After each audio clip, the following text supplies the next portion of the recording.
When it comes to your sexual health, take it from someone who's been there before. Take it from me. Today, Ian talks to Duante about growing through the trauma of sexual abuse.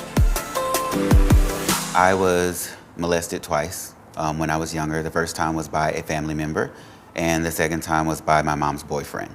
Both of those times, nothing really happened to the person who did what they did to me. When I was in my situation, I got in trouble when I told someone what happened to me. And my mom at the time, my mom was very upset because she's like, you told somebody what happened in our house? Her priority became getting back the person who went to like Child Protective Services. I was not even a priority. As other things continued to happen to me, I didn't even tell her because I'm like, well, if I do tell her, what's gonna happen to me? After those times, me being molested, as I continued to grow up, I was approached a lot by older men who asked me to do inappropriate sexual things. And over time, it changed from something that I just dealt with and accepted to something that I started to crave.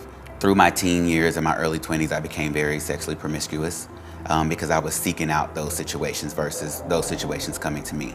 It was almost like I was trying to recreate the first two instances that I experienced, but just trying to recreate it on my terms. What I noticed was when it came time for me to actually be intimate with two consensual adults who want to enjoy each other and experience each other, that was something that didn't really work for me. I can relate to a lot of your stuff.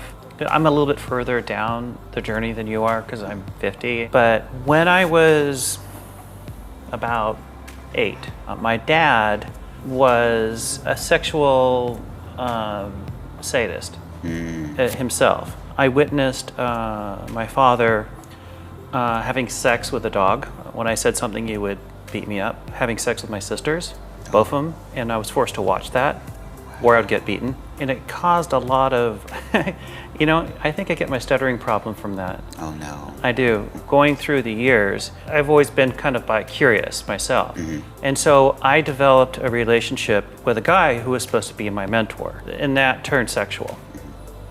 And I didn't want it to, because I really just wanted a dad, Right. My fear of being in a relationship, or my issue that I find when I'm in relationships, although I am at a better place where I can turn off like my sexual promiscuity, and I do it because I know it's the right thing to do, but not because I don't enjoy it. Like, because I've done it for so long, I really enjoy the sexual experiences that I have the way that I have had them. And the issue that I have with getting in a long-term relationship like that, although I may find somebody that I am attracted to and that I have feelings for, I just don't think I'm gonna wanna have sex with them because it's not in that capacity that I'm used to or that drives me. Do you feel like that? I did at first. Okay. And someone actually, my therapist said, my experiences and the depression that I feel is what's driving the not wanting to have sex. It's not because there's something wrong with me. I can honestly say that my past haunts me. It does. Yeah. What happened to me, it's still with me. It never goes away. There are times where I wake up in the middle of the night and I talk to ghosts. Not literally, but it's like, I feel the experiences are there, so I kind of go through it when I'm waking up. But I've learned to embrace it. Everything that you went through in your life, you're at a great place now, but it took you a very long journey, right? So let's say if you met 15-year-old you or just a younger you, what would you say to them? What advice would you give them so that they could get to a place of healing faster without having to maybe go through all the hurdles that you went through? Don't give up. Giving up is the worst thing you can do to yourself. I mean, not just socially, but emotionally, spiritually. I've been teaching for 15 years, and one thing I've learned about students is that 9 times out of 10 when they drop out, it's because they can't see a way forward. That's the true thing in life is I gave up for so many years. How are you able to put a roof over your head if you yourself are haunted on a very spiritual level? Be nice to yourself. Be kind to you, and say it over and over again until you believe it. That nothing happened when you're a kid is your fault. Where you can improve, I believe, is if you have given up, you can always say, I'm not going to give up anymore, and then do it.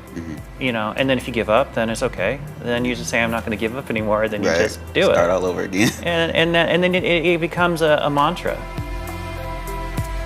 In my case, I just didn't feel like, first of all, I didn't feel like what happened to me was a big deal because nobody made it a big deal. I just thought that this is how it goes for me. Yeah, I know. I felt the same way. Yeah, I just felt like if I would have understood that no, it doesn't have to be this way. You can stand up for yourself and you can say, no, I will not allow you to take advantage of me sexually. I will not be your servant. You know, I will Right. not allow these things to happen. If I understood that I had the right to say that, I could have avoided going down this long path that I've Right. been on and that I've now normalized. But here's the thing about sexual abuse, is that once that happens, you know, we as people need compartments in our head in order to be able to make sense out of life. And we need to be able to categorize things and say, you are my friend, you are my dad, you are my, you know, whatever it is. Oh, and I find you very attractive, but, you know, and they different compartments. When you get sexually abused, it takes all of that and throws it into one big pile in the middle of the room. And you can't sort through it. You don't know who your sexual partners are. You don't know who your friends are. They could be your family. They could be, you know, you don't know. You don't have a filter anymore. I used to have my wife say stuff to other people because I would say stuff, I would just blurt stuff out, you know, for me. So she would be my voice because I was so scared I'd say something inappropriate. You know, I don't really have that fear anymore because I was able to, with help of therapy and medicine, able to put my compartments back together straight in my head. I know who my sexual partner is. That's my wife, no one else. I don't want anyone else. And so it's a great feeling to go out there in the world and realize your worth. You know, got someone who thinks I'm hot, which I don't know if I agree with. And I think she's hot, and I'm sure she thinks the same way.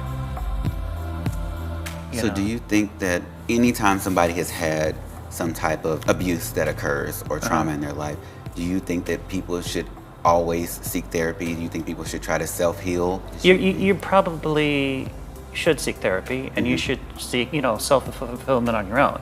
And then you decide when it's enough. And you can always go back to it. If you leave therapy, it's not like I've left therapy and I'm a horrible person. Right. You know, if you leave therapy or change therapists, it's fine. I was never even aware that the way that I was approaching sex and the way I was approaching intimacy and relationships was based off of this trauma that I experienced. Now that I'm aware of it, it's something that I guess I'm never going to give up on, trying to break away from those demons from my past and trying to get myself in a position where I can have a healthy adult intimate life that doesn't have to have that taboo or that inappropriate aspect to it in order for me to have fulfillment. For more trusted sources on the topics that matter to you, go to getmegiddy.com.